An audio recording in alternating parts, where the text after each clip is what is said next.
We can also compare and order integers. And some important things to keep in mind are positive integers are those that are greater than 0.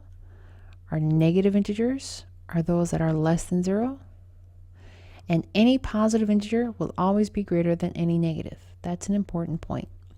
So, as example, positive 1 is always going to be greater than negative 1,000. We don't just look at the numbers and compare 1,000 to 1. We need to look at the sign in front. Because this is negative, we know that negative 1,000 is smaller and positive 1 is going to be greater.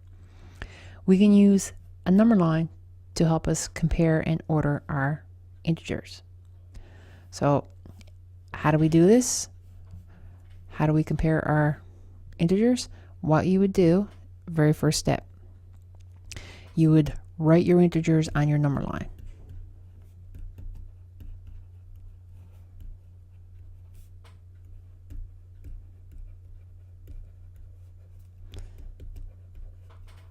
So for example, let's say I have the integers positive 4, negative 3, 1, and positive 6. I'm going to write them all on my number line. Positive 4 is right here.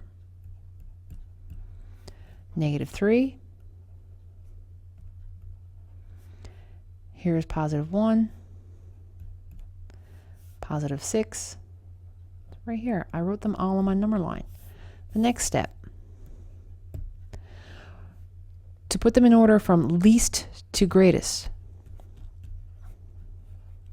That means from the smallest to the largest.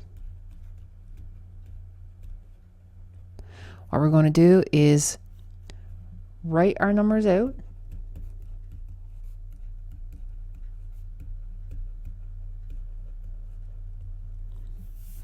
As they appear.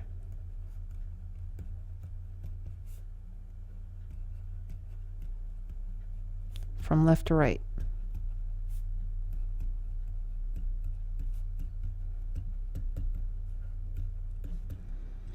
So, from least to greatest, here is the left-hand side of my number line.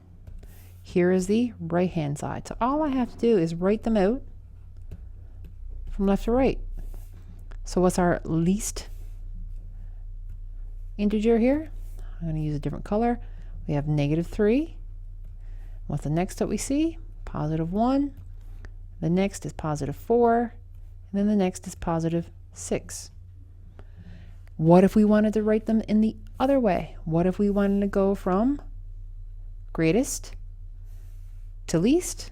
Well, we would just switch or reverse the order. We would write them positive 6, positive 4, positive 1, and negative 3. We would just flip this order. So as you can see, we can use our number line to help us order and compare.